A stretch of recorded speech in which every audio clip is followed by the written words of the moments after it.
Tonight, our program is going to be on the murder hornet, the giant Asian hornet.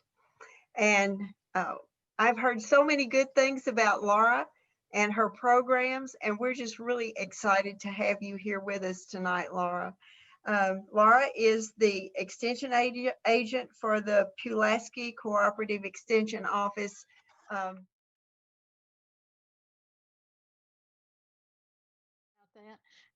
I work for Kentucky State University.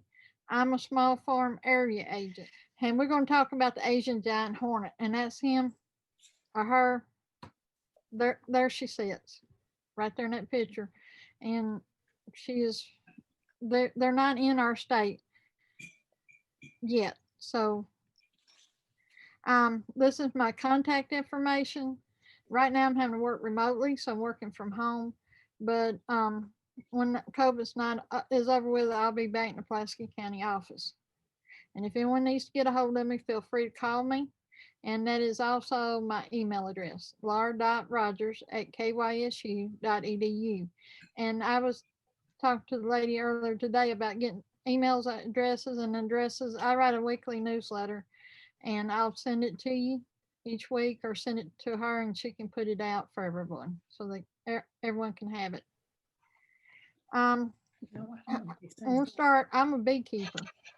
I've been a beekeeper past 40 years, over 30 anyway. My dad had bees, my grandpa had bees, everybody had bees, and honeybees were introduced in this country in 1600. The native species were here prior to the honeybees, such as the bumblebee and the native bees. So we did have pollination prior to the honeybees arriving in here from the Spaniards. Honeybee business is a multi-million-dollar business. Almost 80% has to be pollinated by a honeybee. Blueberries need honeybees, strawberries need honeybee, apples need honeybees. If you see an apple and it's got a dimple in the side, I used to think that dimple was due to out in the woods, you'll be walking, there'll be a dimple in a apple or pear. And I used to think that that was due to, they wasn't fertilized, they wasn't took care of. But now I've come to learn that's not due to that. That's due to the pollinators that are in the wood. Honeybees are not there like they were. They're dying. They were dying off. They're trying to make a comeback. If you have poor pollinated strawberries, you'll see the strawberry look kind of deformed. If it's self pollinated, it doesn't look drawed out like it should be. A well pollinated looks like what we think a grocery store strawberry would look like. 1/3 of all your food is dependent on honeybees. So if you go into the dairy, kind of clovers and such as that, if you go into the forestry department, I mean, not forestry, I'm sorry, into where the vegetables and the produce is, you will see that honeybees, take off 1/3 of them fruits and vegetables, and that would be what you would have left. You would still have apples, but they go from $1 a pound to $4 a pound. You still have almonds, but you won't have as many. You still have avocados, but not as many. Um, Honeybees, there's a reason why I'm going to this. Use stingers for defense. They will sting you, and when a honeybee stings you for defense, she releases a pheromone. That pheromone smells like bananas, so don't eat a banana and go around a honeybee and start swatting it. Also, when she stings you, that stinger will come loose in the skin. It'll tear off her abdomen and it'll stick in your skin with the venom sac. And the stinger looks like two metal rods. It's what they look like, little like flounder. Trying to think, frog sticks on the little bars on the bottom of those. Anyway, that's what that stinger looks like. And every time that nerve that's in that venom sac pulsates, like her heartbeat would be pulsating. Well, every time that nerve pulsates, it will stick that bars down further and further underneath your skin. And like I said, the venom sac's there, so she goes off and she'll die. So you would get the ultimate defense. But if you're allergic to them, honeybees, make sure you have Epipen with you. And this gentleman here in this corner, the day I was working on this, I had got stung here in the upper lip, and boy, that hurt. So it made me. When I seen that picture, I thought, well, I'm going to put this and include it because I mean, you don't ever know. I've worked bees for 30 years, 30 something years. I could go out tomorrow and get stung and have an allergic reaction and end up at the hospital. So I carry an EpiPen with me at all times, just in case I have a reaction. You got to wear some sort of protection. Usually, when you work honeybees, that protection is a veil because we only have one set of eyes, one set of a nose, one mouth, one set of ears. Got to protect our face. So keep a veil over your face at all times. Now, this brings me to the Asian giant hornet. Now, it was first located in the U.S. in Whatcom County, Washington State, which is right across from Vancouver Island in Canada, which is where this thing was first located. Sorry, my light went out. But it was first located in Vancouver Island in Canada, and it probably came across right there. So it's in Washington State right now. I'm here. You can ID it by its orange head and brown kidney-shaped eyes which bend around the antenna. See how the eyes, they're kidney-shaped, and they go right around that antenna there. Okay, the antenna may appear black or bluish orange at the beginning, and it has mandibles that stand out, and they are powerful. They got a tooth in there that they use for digging and has a jagged edge. Can you see along there? It's got a tooth in its mouth there and those mandibles, so they're powerful. Okay, it nests in the ground. Now, this is in a compost bin here, but it showed the nest. The nest is in the ground, and usually it's where an abandoned rodent has burrowed, left their little tunnels. They go down in that, and they nest away from people. Now, this is important for you to remember. They generally don't like being around us. They nest away from us, and it's the nest material is paper-like, and it's really quite large. And let's see. The hornet itself is 1 and 4 tenths to 2 inches in length. It has two gray wings with a wingspan of 1 and 3/8 to the 2 inches. And behind their eyes is a space for a muscle that is used to use that mandible. And the abdomen has a dark brown or black bands that start behind and a yellow orange alternating down to the bottom. And they are more orange than they are yellow. Can you see that? They're more orange in that picture than they're yellow. And behind that head there's a little space there, and you won't see it on the larger hornets that we have here, the European hornets and stuff. They don't have that big of space behind the eyeballs there. Um, there it is looking at you, and it's more orangey looking. See if I can pull a hold of that picture. I don't know. I can move this. Can y'all see that? And see it's brown and yellow going all the way down. But that hornet right there is more orangey looking. So keep that in your mind. Now, let's see. Okay. Okay, it has a stinger that is 1/4 inch in length. That is bigger than a bee suit. So bee suit is not good protection for you when it's going to sting for stingers. Okay, let me make sure I didn't pass up something. Adamant has dark brown. Okay. It does not detach as it does in a honeybee. So it can sting through a bee suit. It does not detach. So a honeybee is going to sting you one time, go off and die. You'll not get stung again by that same honeybee. Now, this venom is mandotroxin, and it has a different protein structure than the honeybee. Now, the honeybee venom is 1/3 more toxic. A honeybee venom is 1/3 more toxic than this insect, but it can only sting you one time. So 7 or 8 or 10 bees sting you, or 12, that's it. This thing can sting multiple times. So say it stings 7 times more, because it stings 7 times more, because it stings multiple times, it can be 7 times more poison than that of the honeybee. And some people will require medical attention due to being stung so many times. And that is important to remember. This Asian giant hornet will sting you several times. And I've even read in some research where it has sprayed a pheromone in the face, and then that just brought more Asian giant hornets to the face. So this thing here is really, it could be bad. The queen of the Asian giant hornet, she hibernates through the winter, and in the spring she will come out and start a nest. Now this is in the ground, and the rat burrows, and she'll lay eggs. And the eggs will develop, and a newer generation of hornets will emerge, and they will raise more American giant hornets. Asian giant hornets, not American, Asian giant hornets. So they're going to raise more hornets coming out.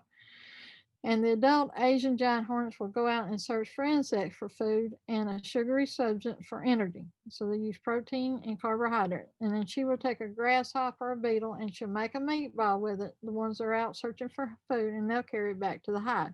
And they will use this to feed young Asian giant hornets. Now, before winter, the nest will end up 4 to 12 combs and up to 3,000 eggs. And in the fall, the male and the new queen will mate. Now, when the winter starts, the new queen will begin to hibernate, and all the other Asian giant hornets will die. So their goal is to raise queens who'll go off and hibernate, and then in the spring she'll start another nest, raise up more, and then by fall, their goal is to raise more queens. So the life cycle continues on.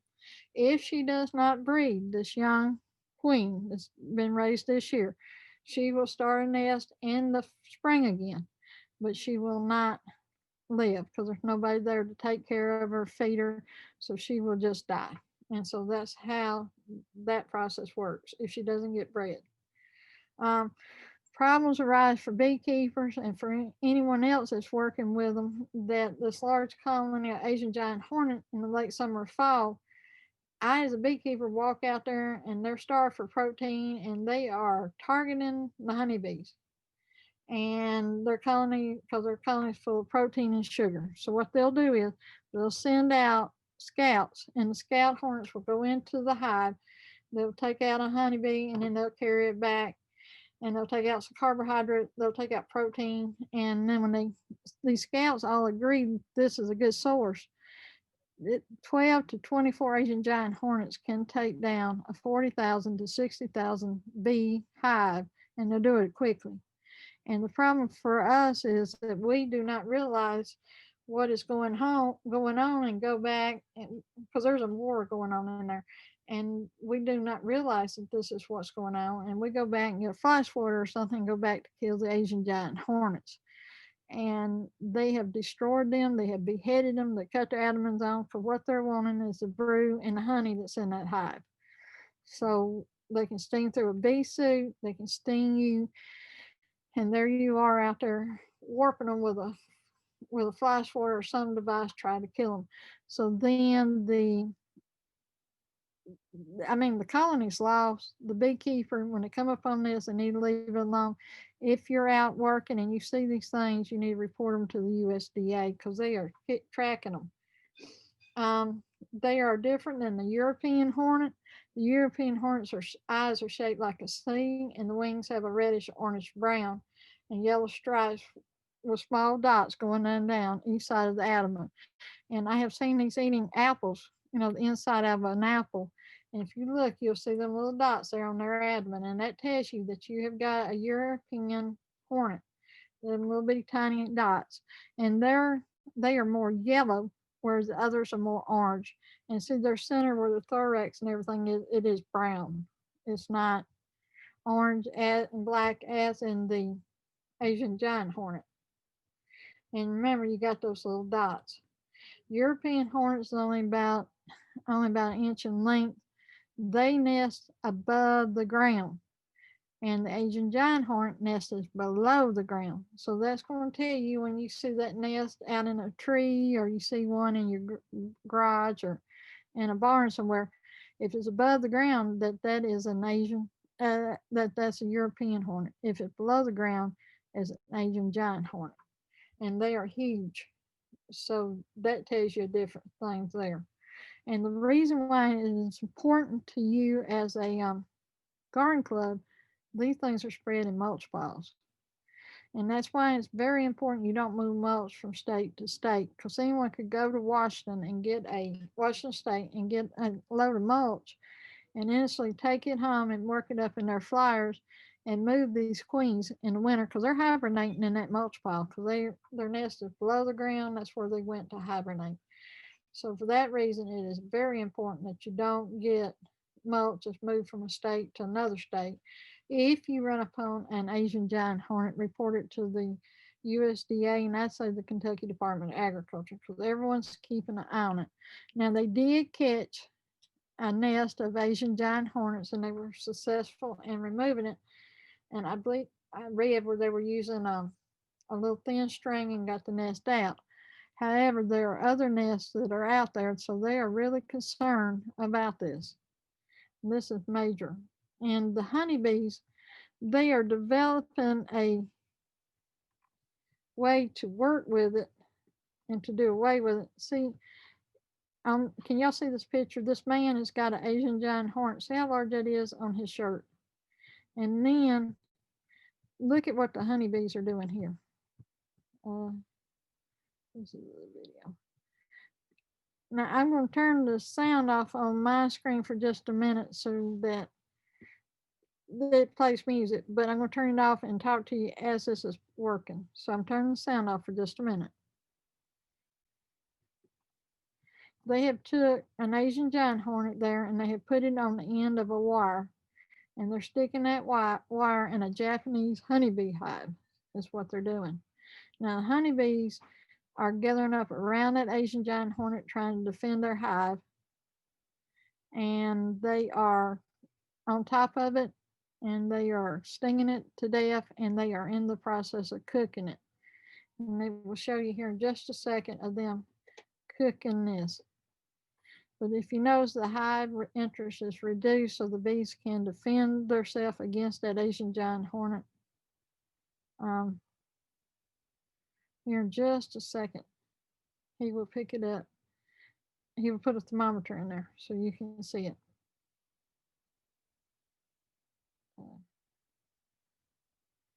They're right on it. Now watch this. They are cooking that Asian giant hornet. They're heating its body up so that it dies. So this one's not going to make it back to spread the, tell the others about it. Now when they come up on that hive, they will mark it with a pheromone to come back and attack it. So in the fall, when they've got all these eggs in there, they're trying to feed up all these queens. They will be out looking for food, protein and carbohydrates. So in the fall is when they're going to be a problem for us. So we have to be much aware of them and be on the lookout for them. And here in just a second, I'm going to speed it up. He will show you that it's dead. And this was on the New York Times article that they done. Listen. See the Asian giant hornet, it is killed. And the honeybees done that. But there's basically no, what I understand, there's really no defense other than the bees doing this to separate them. But I'm showing you this so that you are aware of them and you're aware of what's going on with them. And so you know. And then this is my contact information, and this was technical, and it's kind of Asian giant hornet is here. I want to show you a few pictures because I didn't realize last year I talked to the Corbin Garden Club, and I showed them how I beekeep. I beekeep by the flowers. So this year, due to COVID-19, I was out taking pictures. This is redbuds, and so I was using pictures from my area here. Redbud, and I'm a photographer. Redbud trees, when I see them start blooming, I start getting my boxes ready to put on my hives, as you can see there in the background, because when a redbud blooms, its nectar is bitter tasting to our palate. And them were getting ready to die off. Used to, I'd wait and wait and wait on them to die off, and they seemed like they never would. But now we have got locusts blooming at the same time. We've got other wildflowers. So when they start fading down, I start putting my boxes on. I let the bees have the nectar that comes off that red bug in order to raise their young, and then to pull out wax. And then this right here is mountain laurel. It'll be blooming. It blooms around the water quite a bit. Blooms up in higher elevations. I have found it. This is from Laurel County, where it got its name Mountain Laurel because it bloomed along the Laurel River. And I watched for that too. I was up in Kingdom Come State Park, And I thought, wow, I want to set some hives here because they were blooming everywhere on that mountain. Can you see me now? We might be charged up enough. Anyway, it's a hallucinant nectar, hallucinogen. And so it's not a good nectar for us to be consuming. It could cause us to have an allergic reaction. So the honey from the mountain laurel is not good. So I don't suggest putting bees around this nectar for that reason. This is sourwood we talked about last time that blooms in July. It blooms through the Appalachian Mountains. This was taken around 4th of July. Each one of them little blooms right there. See if my computer will let me. No, this is what the tree looks like when you walk up on it. See how the blooms are hanging down?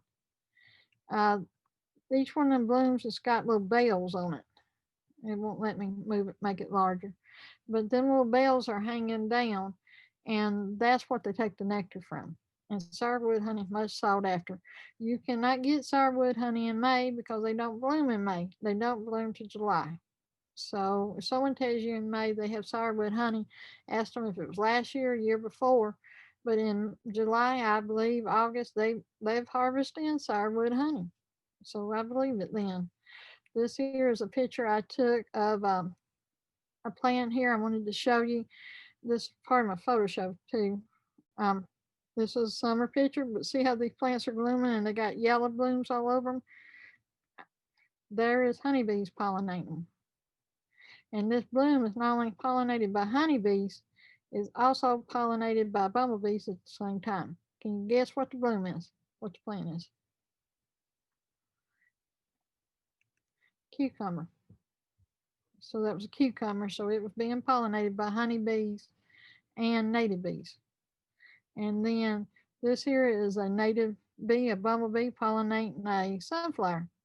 And sunflowers carry in them let's see, they've got a toxin in them that helps the honeybees. A lot of people plant it to help the honeybees gut. Research has showed that it helps in the defense of, trying to think what it is. We use, I'll come back to it, but it helps to clean the gut out of the honeybee through research. They've showed that. I can think what the treatment is. And then you being a garden club, I thought I'd include this because this is flowers that were planted. This lady's selling quite a few of these flowers. She puts 3 in a vase and she had $12 on it, I believe. But she does real well with them. And these are planted right along their fence rows or as you drive in. And then Eastern Kentucky has elk. This is an elk. It was sitting there looking at me up there around Prestonsburg and in Martin counties where it was located. I took him everywhere with me because he looked back at me to see what in the world I was doing. So this is what we're famous for now is elk on these reclaimed coal mine sites. So does anyone have any questions or anything? And this was my sources. But I enjoy my work. I enjoy photographing the plants and the elk and everything else. And that was taken in August, about 3 or 4 years ago. And he's on a reclaimed site that was just abandoned and they reclaimed it and they put an airport in there and they've also put in a prison that's up there. And I think there's a lot of other things that's been put in there, but this is beneficial for. Brought in a lot of money for the state through tourism. And it's a great hunting, something that you can do right now. Or like me, I go hunt with my camera. You can do that right now during COVID. You don't, I'm off by myself taking photos. Does anyone have any questions? I want to thank you, Laura. That was a wonderful presentation. And I know we all learned a lot. If you'd like to ask Laura a question, you can put it in the chat and I'll read it, or you can unmute yourself and go ahead and ask that way. That one. From Melissa, how far east have hornets been spotted? As far as I know, from what research I have read, they've only been in Washington State. And that's why I said the USDA is keeping a close eye on them up in there. And they're watching for them everywhere. But as far as I know, they've only been spotted in Washington State as of right now. And the nest, they found the nest and they destroyed it in Washington State, is what I've read. So I was hoping that took care of it, but from what I can gather, they were afraid that there are more nests out there. Because there's 3 or 4,000 eggs. Part of the males and part of them will be females, but the queens are out. And so she will continue on. Linda has written, where did they find and destroy the nest? In Washington State is And where it they was- found. I had a question here from Miss Smith. The European hornet, is it a problem for bees as well? It tries to carry them back, and that's why I said I took a flushworm, went down there and just worked fire out of them. I won't no longer do that. No, because they could turn around and sting through that little veil. So that was a lesson. That was a lesson learned. But yeah, they can be a problem. And so Do the other hornets attack the honeybee hives? the European hornet will. They're larger and they want that protein and they want to pack them back. Yes. So I try to watch for them. Yeah, and other hornets too. Have you ever had them wipe out a hive? Well, I've had them eat at them. Yes. Yes. Wow. But I was trying to think. Yellow jackets also. They've got teeth and they can eat. They're protein eaters, so they'll eat the little bees. But these Asian giant hornets, they'll mark that with a pheromone, and then that pheromone draws the other ones in there. And here you come upon 12 Asian giant hornets, and you're thinking I'm going to offend my bee because that's the first reaction of a beekeeper, and that's not something you need to do. You need to abandon that ship and go elsewhere and do something else. Try to protect your other hives or something. Because these things are mean. That's probably why they call them the killer hornets. Yeah. Carol would like to know, is there a theory on how the Asian giant hornet arrived in the United States? What I read, they found them in Canada, and that's where they first found them, and they came across the line into the United States out of Canada. So I don't know if they got moved by mulch or if they just flew across. We A have lot of small shipping containers go between Mhm. Asia and Canada too, so. Yeah. So that may be how. I Carla- don't know Mhm. how they got across. They just came across. Carla asks, have they learned to control the hornets in Asia where they're from? That's what they were showing where the bees over in Japan are starting to attack them and heat them up and then kill them. So that is one line of defense the bees are developing.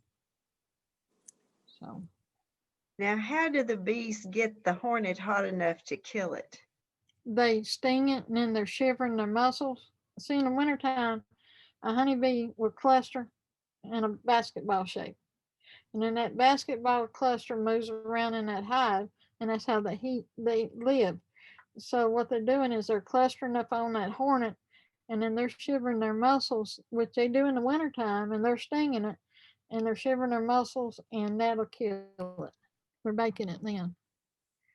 And so, but in the wintertime, they do that. They cluster up. The queen's in the middle. She's at 90 something degrees. She's in a bikini bathing suit this time of year.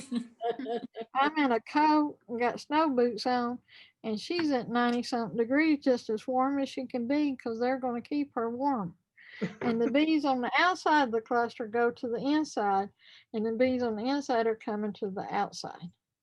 And so they're sharing food as they move back and forth, and they shiver their muscles and their thorax, flight wing muscle, and they keep her warm. So that's what they do. They put that hornet in the middle of that cluster and ball up around it, and then they're baking it.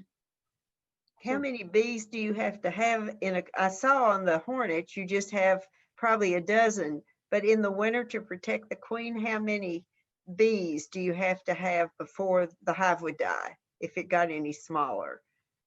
The hive can have, they'll have 40, 50, 60, 70,000 honeybees in there. In the fall, she'll start cutting back, so you're going to cut back some to lower numbers.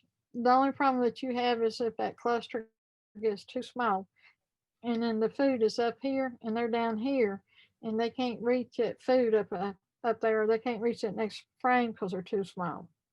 So I try to keep my clusters large this time of year, so they can go from one frame to another, or they can go up because they're not going to break that cluster if it's cold. You can have full frame of honey over their head. They're not going to break it to go up unless it warms up. Now, when it warms up, they'll break their cluster and they'll go out and they'll have a cleansing flight, and then they go back in the hive. They will not go to the bathroom in that hive. They have to have a cleansing flight. And then at night, when it turns cold, like in Kentucky, they will cluster back up. But during the day, like today was warm, they were out checking out, seeing if there's anything to eat in the community. And then they'll cluster back up tonight when it gets cooler. Are you feeding your bees? I've got enough food up for my bees to get through our winters. I've got over 70 pounds per hive at this time. If we don't, it takes one deep frame weighs about 7 pounds. So if you've got 10 deeps, you've got 70 pounds. 10 deep frames, you've got 70 pounds of feed in there. And it takes 60 to 70 to get through our winters. By springtime, if we have a wet, rainy spring and it's warm and they can't get out, they'll go through quite a bit of food. I may have to feed them then, but hopefully that won't happen. And maybe if I do, it'll just be one or two hives. Everybody else is strong enough. They should have enough food to get through. So I keep an eye on them. We had another question come in the chat. Carla asks, did they change the type of hive they made for the honeybees in Asia? I don't think so. I think it's still the same type of hive. It looked like a regular hive there in that photo. The only thing is they probably do put a hive reducer in front or make the box, because that box was on a bottom board and then had just a little opening so the bees could defend that opening there and keep that hornet out. Because the first one gets in there and it goes back and tells everybody what's going on, they'll be there to attack it. So they may keep a hive reducer on it year round. I've got 2 hives that are weak. Well, they were weak in the summer because they were this year's new hive. And I kept a hive reducer on them all year because a stronger hive will rob a weaker hive. Italian bees are bad to rob weaker ones. And they went about, I think Lundstrom brought them over. And back in the 1860 or something.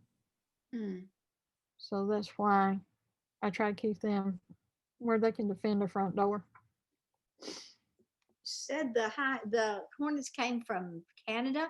Have they spread any into Canada? Because a lot of our hardwood mulch comes from Canada. I don't know. That was where I read Vancouver, Canada, before they first found them. And then they came across Washington State. And my light went back out, but I'm here. It said it was fully charged earlier today, but apparently not. Or its battery life is not that long. I've got a friend that's visiting her mother out here, and she has honeybees up in New Jersey. And one of her fears is the bears. She says the bears will come in and attack their hives. Yes, bears are bad. They're getting worse in Kentucky. They're bad everywhere. Up in eastern Kentucky, Johnson County, they're taking a metal strap and strapping them. The Fish and Wildlife in Kentucky suggests that you take the hive and you put one strand electric fence, what the Fish and Wildlife guy told me, and you put that around it and then strap it also. So I've got people that are strapping them with cloth, and I got people that are strapping them with metal straps. The reason is when that bear brings its claw down the front of that hive to knock it apart to eat he's wanting the carbohydrates and the protein, the eggs and stuff in there, it won't come apart. And so he can't get into it, so they just go on to the next one. But bears are getting bad in Kentucky, and they seem to have a great GPS because they can haul them long distance and turn them out, and they'll be back home in 2 or 3 days. Wow. And bears are bad to attack beehives. They sure are. I've been lucky so far, but I may go out there tomorrow and they've attacked them. But now I've had horses to attack bees. When they're in that cluster, they're not going to break it for any reason at all. And it's cold, and the horses were bored, and they had grain, and they had hay, and they ate my bees one year. Oh my God. Oh, my. That's terrible. Wow. After that, I fenced the horses off from the bees in the wintertime and the cattle. keep them away from my bees in the winter. And then in the summer, the bees can defend themselves. They'll go back after them. I mean, they'll take care of themselves. But in the wintertime, that is a problem. They're not going to break that cluster. Mm. Can we have I guess a round of applause? I'm here. Thank you. But thank y'all very much. And I'm sorry I've had light trouble. But if y'all need me for anything, call me or email me and I will help you.